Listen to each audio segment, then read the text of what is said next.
Pusang nasa labas ng pintuan namin ng restaurant.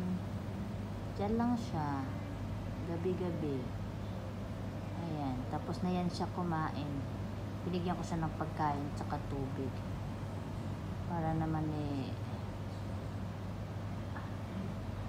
mabusog siya at mapawi ako kasi ang init sa labas.